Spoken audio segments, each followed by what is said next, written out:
23 রোজা চলে গেছে, 24 রোজা চলতেছে, 25, 26, 27, 28, 29, 30 এভাবে চলে যাবে। যদি গুনাহ রয়ে যায় তাহলে কপাল খারাপ।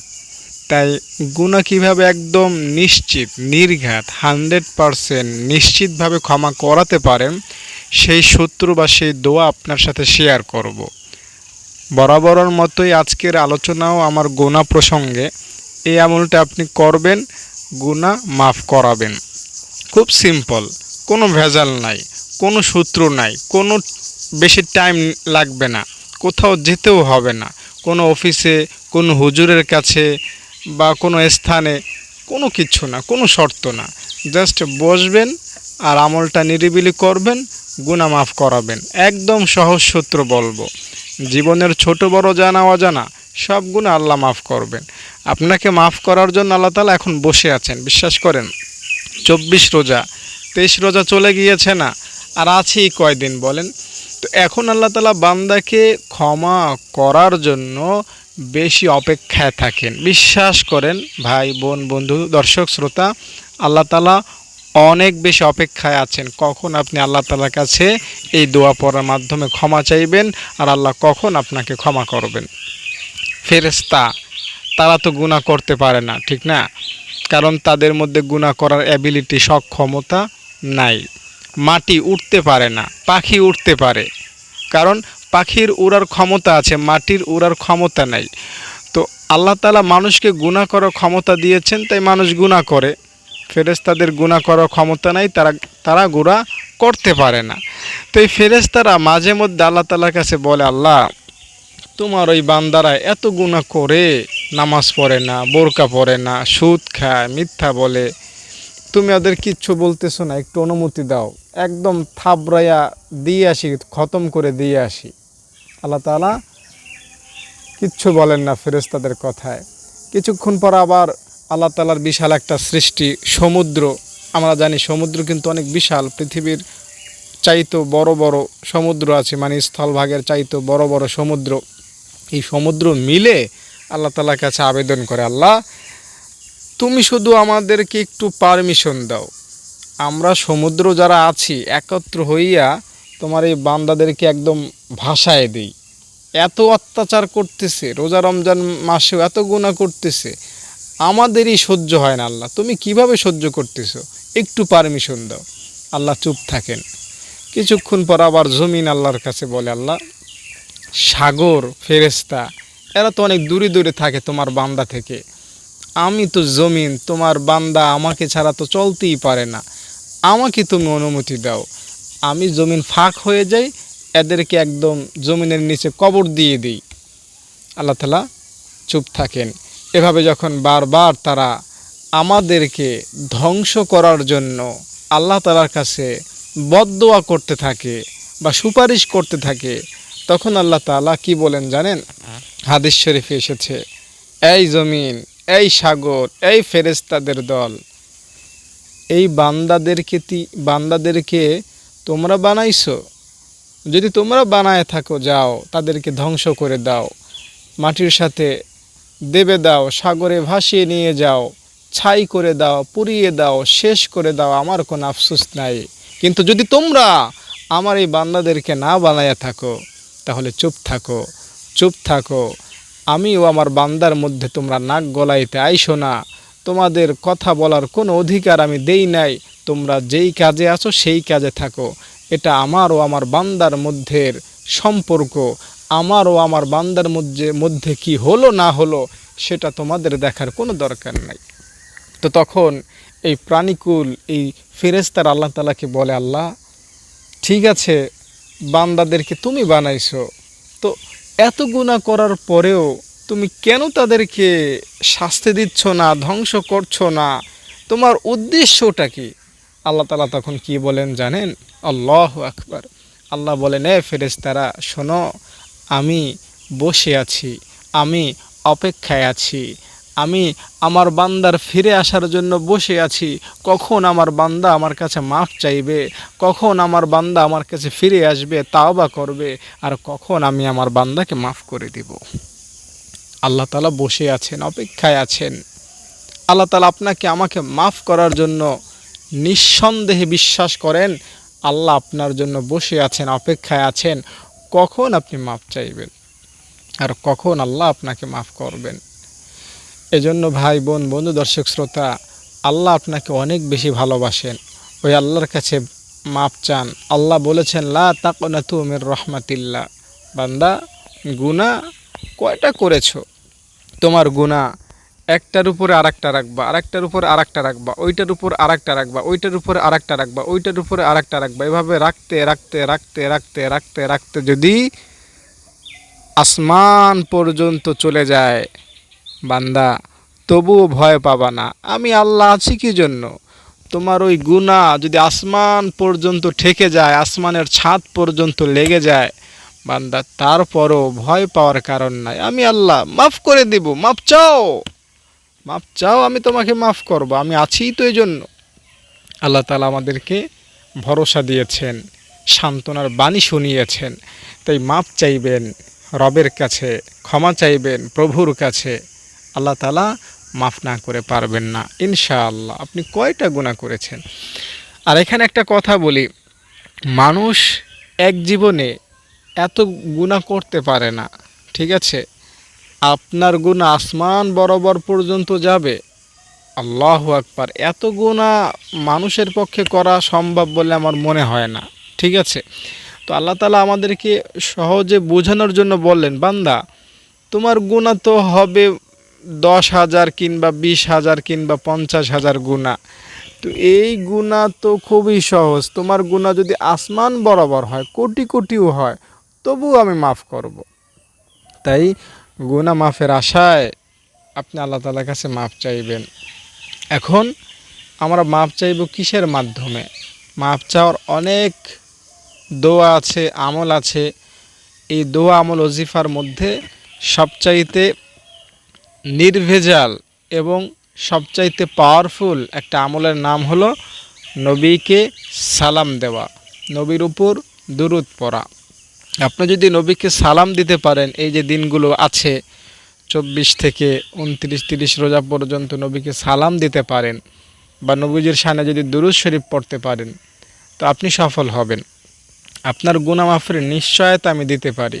এমন না যে আপনি এগুলো আদায় করবেন, নবীকে সালাম দিবেন, নবীকে দুরূদ পড়বেন, আপনার গুনাহ মাফের নিশ্চয়তা নাই, এটা কিন্তু না। আমার আলোচনা যারা শুনতেছেন, আমি প্রত্যেকের জন্য দায়িত্ব নিয়ে বলছি। দায়িত্ব বোঝেন। আপনি আমল করবেন, দায়িত্ব আমার কাছে, আপনার গুনাহ মাফ হওয়া, এটা আমি দায়িত্ব নিয়ে বলছি। আপনি যদি শুদ্ধভাবে, বিশুদ্ধভাবে এই কয়দিন এই দুরূদ পড়তে পারেন, আপনার গুনাহ মাফ হবে, এতে কোনো সন্দেহ নাই ইনশাআল্লাহ। আল্লাহ তাআলা আপনাকে মাফ করবেন। আমি কিছু হাদিস আপনাকে পড়ে শোনাবো। এই হাদিস তো সত্য, ঠিক না? হাদিস তো মিথ্যা না, হাদিস অবশ্যই সত্য। এখানে একটা বিষয় কি জানেন? আমরা হারাম খাই, হারাম পথে চলি, হারাম কাজ করি, ফলে আমাদের দোয়া অনেক সময় কবুল হয় না। আমরা যদি বলি আল্লাহ আমার একটা বাড়ি লাগবে, আমার একটা গাড়ি লাগবে, বা আমি এটা চাই ওটা চাই, এটা অনেক সময় কবুল হয় না। যে মুস্তাজাবুদ দাওয়া, সে যদি চাইতো মুহূর্তের মধ্যে সে পেয়ে যেত। মুস্তাজাবুদ দাওয়া ব্যক্তি যদি বলে আল্লাহ এখন বৃষ্টি দাও, বৃষ্টি হবে। মুস্তাজাবুদ দাওয়া ব্যক্তির এত ক্ষমতা, সে যদি নদীর পাড়ে গিয়ে বলে আল্লাহ এখানে একটা পদ্মা ব্রিজ বানায় দাও, আল্লাহ তাআলা অটোমেটিক ফেরেশতা দিয়ে পদ্মা ব্রিজ বানায় দেবে, কোনো মিস্ত্রি লাগবে না। মুস্তাজাবুদ দাওয়া হলো এমন ব্যক্তি, সে যদি বলে আল্লাহ আকাশ থেকে খাবার পাঠাও, আকাশ থেকে আল্লাহ খাবার পাঠিয়ে দেবেন। সহজে বোঝানোর জন্য বললাম। তো আমরা স্বাভাবিকভাবে এরকম দোয়া করলে কবুল হওয়ার সম্ভাবনা খুবই কম। কারণ হলো আমরা গুনাহতে অভ্যস্ত। কিন্তু আমি একটা গোপন বিষয় আপনাকে বলি, বা খুবই চমৎকার একটা বিষয় আপনাকে বলি। গুনাহ মাফ হওয়ার ক্ষেত্রে কে মুস্তাজাবুদ দাওয়া, আর কে জেনাকার, আর কে মদখোর, কে বেনামাজি, কে বেপর্দাশীল, কোনো ভেদাভেদ নাই। সবার ক্ষেত্রে সমান। আপনি মাপ চাইবেন, মাপ পাবেন।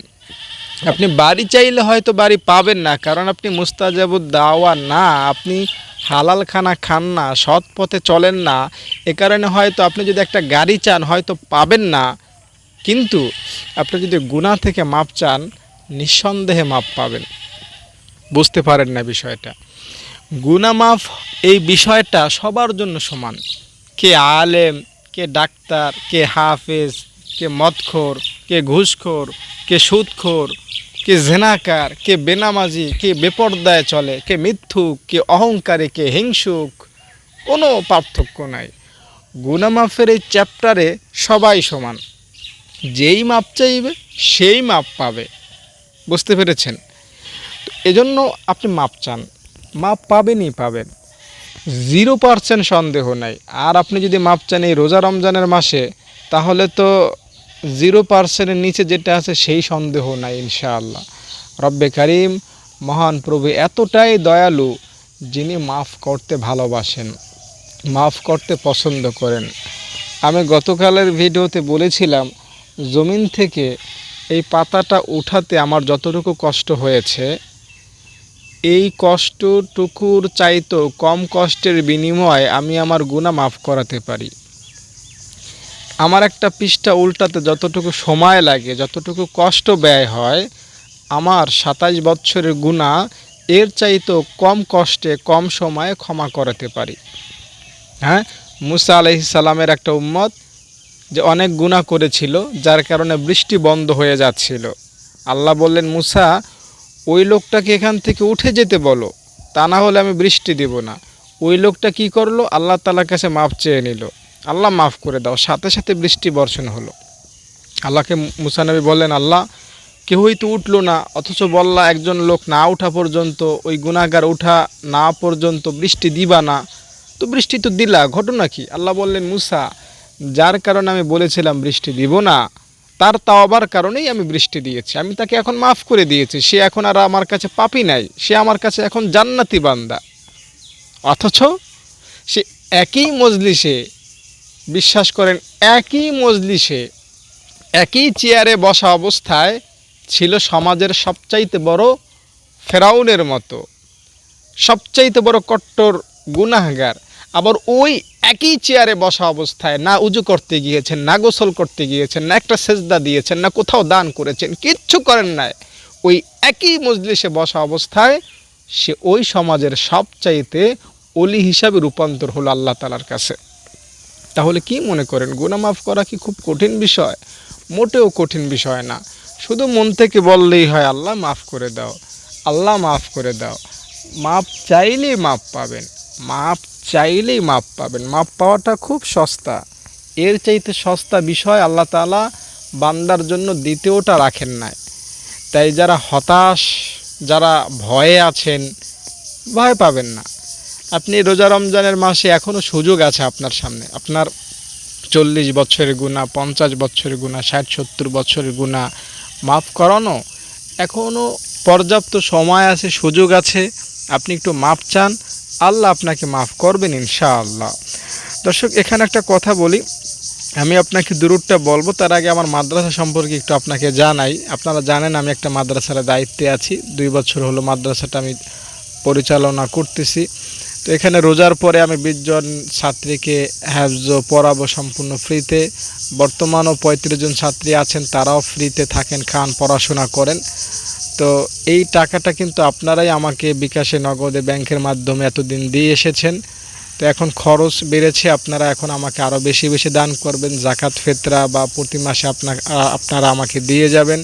ইনশাল্লাহ আপনাদের দানের উসিলায় আমি মাদ্রাসা সুষ্ঠুভাবে চালাতে পারবো, আপনারা সাদগায়ে জারিয়া হিসাবে সওয়াব পেতে থাকবেন। আরেকটি বিষয়, আমার এখানে জিজি পোকা খুব ডিস্টার্ব করতেছে, আওয়াজটা একটু সমস্যা হতে পারে আপনার জন্য, এই জন্য আমি ক্ষমা চাচ্ছি। ভিডিও করার জন্য এটাই আমার একটা ভালো একটা জায়গা, তো আওয়াজটা একটু ক্ষমা সুন্দর দৃষ্টিতে দেখবেন। তো এখন আমি মূল আলোচনায় যাচ্ছি যে আসলে কোন দুরূদ পড়লে আপনার গুনাহ মাফ হবে। এতক্ষণ যা বললাম এগুলো আপনাকে ভরসা দেওয়ার জন্য, আপনাকে আশ্বস্ত করার জন্য যে না, আল্লাহ আছেন, তিনি আপনাকে মাফ করতে এখনও প্রস্তুত। ওই আল্লাহ তাআলার কাছে আপনি মাপ যদি চান আল্লাহ আপনাকে মাফ করবেন, এটা আপনাকে বোঝানোর জন্য এতক্ষণ এই নসিহতগুলো করলাম। এই বিষয়টা যখন আপনার অন্তরে আসবে, ফিট হবে, সেট হবে, ফিটিং হবে, তখন মাপ পাওয়াটা আপনার জন্য আরও সস্তা হবে, সহজ হবে। আমরা যখন আল্লাহ তাআলাকে জানব যে আমরা এমন এক রবের গোলাম, যে রব চাইলেই ক্ষমা করতে পারেন, যে রব বান্দাকে মাফ করতে ভালোবাসেন, তো এটা যখন আমরা মন থেকে জানব, এটা যখন আমরা বিশ্বাস করব, তখন কিন্তু আমরা ক্ষমা যখন চাইব তখন একটা ভরসা কাজ করবে যে না, আমি এমন এক রবের গোলাম যে রব বারবার অপরাধ করলেও ক্ষমা করেন। তো এই জিনিসটা থাকা দরকার। আর একটা হাদিসে আছে যে বান্দা আল্লাহকে যেমনটা ধারণা করে আল্লাহ বান্দার সাথে তেমন আচরণ করেন। এখন আপনি যদি আল্লাহ তাআলা সম্পর্কে শুধুই জানেন যে আল্লাহ তাআলা জাহান্নামে বান্দাকে ফেলেন, আল্লাহ তাআলা বান্দাকে ফেরেশতা দিয়ে শাস্তি দিবেন, জাহান্নামের আগুন দিয়ে শাস্তি দিবেন, সাপ বিচ্ছু দিয়ে শাস্তি দিবেন, আল্লাহ হচ্ছেন এমন যে বান্দাকে জাহান্নামের মধ্যে হাজার হাজার কোটি কোটি বছর ফেলে রাখবেন, আল্লাহ হচ্ছেন এমন যে বান্দাকে হাশরের ময়দানে সূর্যের নিচে রেখে শাস্তি দিবেন, আল্লাহ হচ্ছেন এমন যে কবরে বান্দাকে আলো দিবেন না, খাবার দিবেন না, সাপ দিয়ে দংশন করাবেন, 70 গজ মাটির নিচে দাবিয়ে রাখবেন। তো এভাবে যদি আপনি শুধুমাত্র আল্লাহ তাআলার এই কঠোরতার বিষয়গুলো আপনি ভাবেন, জানেন, তাহলে আপনার মনে একটা ভয় এসে পড়তে পারে, আপনি হতাশ হয়ে যেতে পারেন। ঠিক আছে, এজন্য আল্লাহ তাআলার যেই ভালোবাসার গুণগুলা, আল্লাহ তাআলার যেই দরদ বা মহিমান্বিত গুণগুলা, সেগুলো আপনার জানতে হবে। আর আমরা মুমিন মুসলমান, আমরা হচ্ছি বিশ্বনবীর উম্মত, আমাদের জন্য কিন্তু এই শাস্তি আল্লাহ তাআলা তৈরি করেন নাই। ঠিক আছে, আমি গতকালও বলেছি পৃথিবীতে 700 কোটি মানুষ, মাত্র 200 কোটি মুসলমান বিশ্বনবীর উম্মত, আর 500 কোটি তারা অমুসলিম, জাহান্নামে যাওয়ার জন্য তারা আছে। আমি বলছি না তারা জাহান্নামে যাবে, মৃত্যুর আগে তারা মুসলমান হয়েও মরতে পারে, তবে স্বাভাবিকভাবে তারা বর্তমানে জাহান্নামী। এবং ইয়াজুজ মাজুজ আছে যারা এই 700 কোটি মানুষের চাইতে কয়েকশো কোটি গুণ বেশি। ঠিক আছে, তারাও জাহান্নামে যাওয়ার জন্য তৈরি আছে, জাহান্নামে যাওয়ার কাজকর্ম করতেছে। কত জিন আছে, জিনরা বেশিরভাগই জাহান্নামে যাবে, জিনদের সংখ্যা মানুষের চাইতে কয়েকশো কোটি গুণ বেশি। তো জাহান্নামে যাওয়ার জন্য বিষয়ের অভাব নাই। আমরা বিশ্বনবীর উম্মত, আমরা নবীজির উপর দুরূদ পড়তেছি, সালাম পড়তেছি, আমরা দোয়া দুরূদ পড়তেছি, রোজাকে শ্রদ্ধা করতেছি, কোরআনকে সম্মান করতেছি, আল্লাহকে ভয় করতেছি, জান্নাত জাহান্নামের কথা আল্লাহকে বলতেছি। তো আল্লাহ আমাদেরকে জাহান্নামে ফেলবেন না, এতটুকু কথা বলা যায়। আল্লাহ তাআলা আপনাকে ভালোবাসবেন, আল্লাহ আপনাকে জান্নাত দিবেন ইনশাআল্লাহ। তাই নবীজির জন্য দুরূদ পড়েন। একটা কথা আপনাকে বলি, নবীজি ততক্ষণ জান্নাতে যাবেন না যতক্ষণ না আপনি জান্নাতে যাচ্ছেন। বুঝতে পেরেছেন? আপনি যতক্ষণ না জান্নাতে যাচ্ছেন, নবীজি ততক্ষণ কোথায় যাবেন না? জান্নাতে যাবেন না। তাই আপনি যদি পরকালে কোনো কারণে বিলম্ব হয় আপনার জান্নাতে যাওয়াটা, তাহলে এর অর্থ হলো নবীজিরও জান্নাতে যাওয়াটা অনেকটা দেরিতে হয়ে যাবে। তাই আপনি নবীজির জন্য এমন কিছু করেন যেটা করার ফলে নবীজির জান্নাতে যাওয়া বিলম্ব না হয়। আমি একটা ঘটনা আপনাকে বলি। একজন বুজুর্গ, তিনি হজে যাচ্ছেন, হাতের মধ্যে ব্যাগ ভরা টাকা ছিল, খাবার ছিল। পথিমধ্যে একটা লোক ওই বুজুর্গের হাত থেকে থলিটি নিয়ে ডাকাতের মতো দৌড় দিয়েছে টাকার ব্যাগটা নিয়ে। কিছু দূর যাওয়ার পরে ওই লোকটা অন্ধ হয়ে গেল, চোখের জ্যোতি চলে গেল। সে তো খুব কাঁদাকাদি করতেছে, লোকেরা ভিড় হয়ে গেল, কি হচ্ছে, কাঁদছ কেন? তখন সে বলল যে আমি অমুক হুজুর থেকে এই ব্যাগটা নিয়ে এসেছিলাম চুরি করে, যার কারণে আমি অন্ধ হয়ে গিয়েছি। তো লোকেরা ওই হুজুরের কাছে গেল, গিয়ে বলল বিষয়টা, আপনি তাকে বদদুয়া দিয়েছেন কেন? আপনি যদি বদদুয়া না দিতেন তাহলে তো লোকটা অন্ধ হয়ে যেত না। তখন এই হুজুর বলল যে না, তোমরা তো ভুল বুঝতেছো, আমি তো তাকে বদদুয়া দেই নাই, সে যখন ব্যাগটা নিয়েছে আমি সাথে সাথে তাকে মাফ করে দিয়েছি, কোনো বদদুয়া ঠদদুয়া দিইনি আমি। তখন লোকেরা বলল, কি এমন কথা বলতেছেন আপনি? এটা কোনো যুক্তিসঙ্গত কথা হলো? আপনার ব্যাগ নিয়েছে, আপনি সাথে সাথে মাফ করে দিয়েছেন, তাহলে সে অন্ধ হলো কেন? তখন সে যেটা বলল, ওই আল্লাহর ওলি তিনি বললেন যে হাদিস শরীফে এসেছে আল্লাহ তাআলার নবী বিশ্বনবী মুহাম্মদ সাল্লাল্লাহু আলাইহি সাল্লাম তার উম্মত যতক্ষণ না জান্নাতে যাবে ততক্ষণ নবীজিও জান্নাতে যাবেন না। প্রত্যেকটা উম্মতকে জান্নাতে না পৌঁছানো পর্যন্ত নবীজি জান্নাতে যাবেন না। তো আমি চিন্তা করলাম এটা, যে আমি যদি এখন তাকে ক্ষমা না করি তাহলে আল্লাহ তো আমাকে ক্ষমা করবেন না। আর হাদিস শরীফে আছে বান্দাকে ক্ষমা করে দেয়া ক্ষমা পাওয়ার একটা লক্ষণ, বা বান্দাকে ক্ষমা করে দিলে আল্লাহ তাআলা বান্দাকে ক্ষমা করেন, এটা নবীজির সিফাত। তাই এই বুজুর্গ বলল যে সাথে সাথে আমি তাকে মাফ করেছি এ কারণে যাতে পরকালে আমার কারণে, আমার গুনাহের কারণে নবীজি যাতে হাসরের ময়দানে অপেক্ষায় না থাকেন, আমি যাতে তাড়াতাড়ি জান্নাতে গিয়ে নবীজিকে যাতে এই বিলম্ব হওয়া থেকে জান্নাতে তাড়াতাড়ি নবীজিকে জান্নাতে যেতে আমি সাহায্য করতে পারি, এই কারণে আমি তাকে সাথে সাথে মাফ করে দিয়েছি। এই ঘটনাটা বলার উদ্দেশ্য হলো যে আল্লাহ তাআলার কাছে আপনি মাফ চান এবং অপরকেও মাফ করে দেন। নবীজি সাল্লাল্লাহু আলাইহি সাল্লামের জন্য এমন কিছু করেন যেটা করার ফলে নবীজি আপনার জন্য অপেক্ষায় না থাকেন, নবীজি যাতে আগে আগে জান্নাতে যেতে পারেন। দেখুন নবীজিকে আল্লাহ তাআলা জান্নাতের পারমিশন দিয়ে দিবেন, তবুও নবীজি জান্নাতে যাবেন না আপনার আমার জন্য। এখন আপনার আমার জন্য যদি নবীজি হাসরের ময়দানে কষ্ট করেন, তো এটা আপনার আমার জন্য খুবই একটা ব্যর্থতা, খুবই লজ্জার একটা বিষয় হবে। তাই নবীজি সাল্লাল্লাহু আলাইহি সাল্লামকে যাতে আমরা আগে আগে জান্নাতে পৌঁছাতে পারি, বিষয়টা কথাটা অনেকটা রঙের মতো হয়ে যাচ্ছে, তবুও আমি সহজে বোঝানোর জন্য বিষয়টা বলছি। আমি আবারও বলছি, আর একটা হাদিসের আলোকে বলছি। আল্লাহ তাআলা বলেছেন যে নবী আমি আপনাকে খুশি করবই। নবীজি বললেন আল্লাহ তাআলা বললেন নবীকে, হে নবী আমি আপনাকে খুশি করবই। আর নবীজি বললেন, হে আল্লাহ আমি খুশি হব না যতক্ষণ না আমি প্রত্যেকটা উম্মতকে জান্নাতে দেখতে পাচ্ছি। তার মানে কি, নবীজিকে কিন্তু আল্লাহ তাআলা জান্নাত দিয়েই দিয়েছেন, নবীজির তো কোনো গুনাহ নাই, ঠিক না? তবুও নবীজি অপেক্ষায় থাকবেন আপনার আমার জন্য।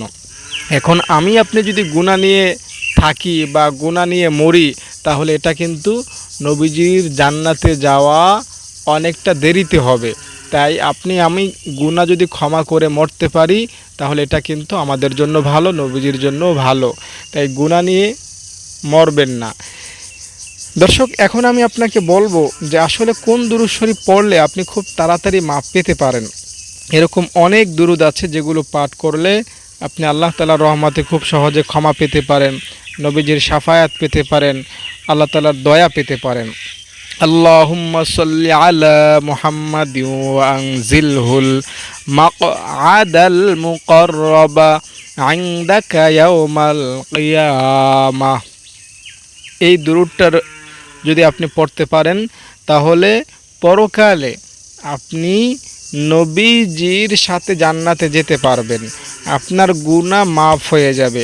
এই দুরূদটা পড়তে পারলে আপনার জন্য নবীজির অপেক্ষা করতে হবে না, নবীজি আপনাকে প্রথম চান্সেই সুপারিশ করে জান্নাতে নিয়ে যাবেন। এই দুরূদটা পড়লে আপনার জান্নাতে যাওয়ার পথে কোনো বাধা থাকবে না। এই দুরূদটা পড়লে আপনার গুনাহ মাফ হয়ে যাবে ইনশাআল্লাহ। তাই গুনাহ মাফের আশায় এই দুরূদটা সকাল সন্ধ্যা বেশি বেশি পড়বেন, ঠিক আছে? রোজার যেই দিনগুলো আছে এই দিনগুলোতে বেশি বেশি পড়বেন, ইনশাআল্লাহ ক্ষমা পাবেন, নাজাত পাবেন আল্লাহ তাআলার কাছে। এই দুরূদটা বেশি বেশি পড়ার মাধ্যমে আল্লাহ তাআলার কাছে মাপ চান। রব্বে কারীম মহান আল্লাহ তাআলা আপনাকে আমাকে মাফ করবেন ইনশাআল্লাহ, দয়া করবেন ইনশাআল্লাহ। আমি আবারও বলছি, আল্লাহুম্মা সাল্লি আলা মুহাম্মাদি ওয়া আনজিলহুল মাকআদাল মুকাররাবা ইনদাকা ইয়াউমাল কিয়ামাহ। এই দুরূদটা পড়বেন, ঠিক আছে? মোনাজাত ছাড়া উঠতে বসতে চলতে ফিরতে, বিশেষ করে রমজানের যে দিনগুলো বাকি আছে বেশি বেশি এই দুরূদটা পড়বেন। এই দুরূদটা হাদিস শরীফের মধ্যে এসেছে, তাই এটা আপনি পড়বেন ইনশাআল্লাহ। আল্লাহ তাআলার দয়া ও মেহেরবানিতে আপনার টোটাল জীবনের সব গুনাহ মাফ হবে, ছোট বড়, জানা অজানা, প্রকাশ্য গোপনীয়, সগীরা কবিরা। যদি তাওবার নিয়তে বেশি বেশি দুরূদটি পড়তে পারেন, গুনাহ মাফের আশা বেশি বেশি দুরূদটি পড়তে পারেন, তো আল্লাহ তাআলা আপনার ছোট বড় সব গুনাহ মাফ করবেন, আল্লাহ তাআলা আপনাকে জান্নাতি বানাবেন। এখানে আমি আরেকটা কথা বলে ভিডিওটা শেষ করব। নবীজি জান্নাতে যাবেন না, এই বিষয়টা আপনি অনেকেই ভুল বুঝতেছেন। এজন্য আমি সহজে আরেকটু বিষয়টা ব্যাখ্যা করার প্রয়োজনীয়তা বোধ করছি। দেখুন, নবীজি আপনাকে আমাকে ভালোবাসেন, অনেক বেশি ভালোবাসেন। ভালোবাসার কারণেই নবীজি জান্নাতে যাবেন না। বুঝতে পেরেছেন? বিষয়টা এমন না যে আপনি জান্নাতে না গেলে নবীজি জান্নাতে যেতে পারবেন না, এটা কিন্তু না। নবীজি ভালোবাসার কারণে আপনাকে রেখে জান্নাতে যাবেন না। বিষয়টা বুঝতে পেরেছেন? এটাই হলো আসল কথা। তো এখন আপনি গুনাহ করেছেন, এমন গুনাহ যেই গুনাহ সহজে আল্লাহ কিয়ামতের ময়দানে মাফ করবেন না, তাহলে এটা আপনার জন্য যেমন জান্নাতে যাওয়ার জন্য একটা বিলম্ব হবে, আর আপনার যদি বিলম্ব হয়, আপনাকে ছাড়া তো নবীজি জান্নাতে যাবেন না, কারণ আপনাকে নবীজি ভালোবাসেন। তো আপনার বিলম্বের কারণে নবীজিরও বিলম্ব হচ্ছে জান্নাতে যাওয়া।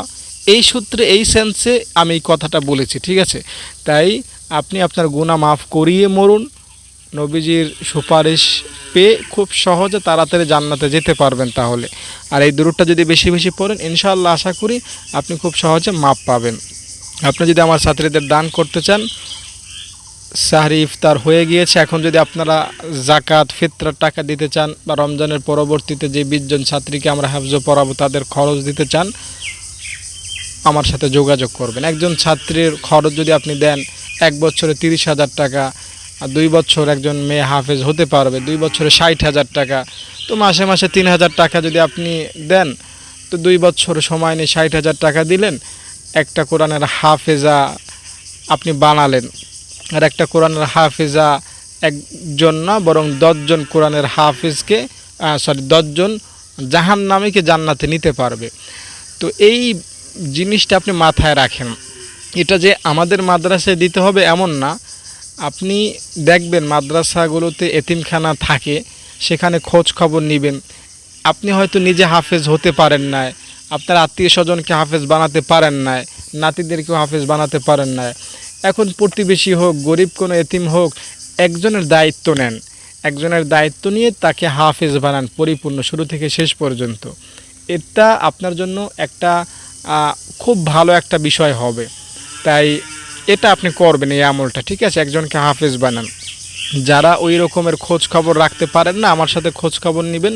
আমার মাদ্রাসায় অলরেডি 9 জন হাফেজা হওয়ার জন্য ভর্তি হয়েছেন, আরও 11 জনকে আমরা ভর্তি করব, মোট 20 জনকে।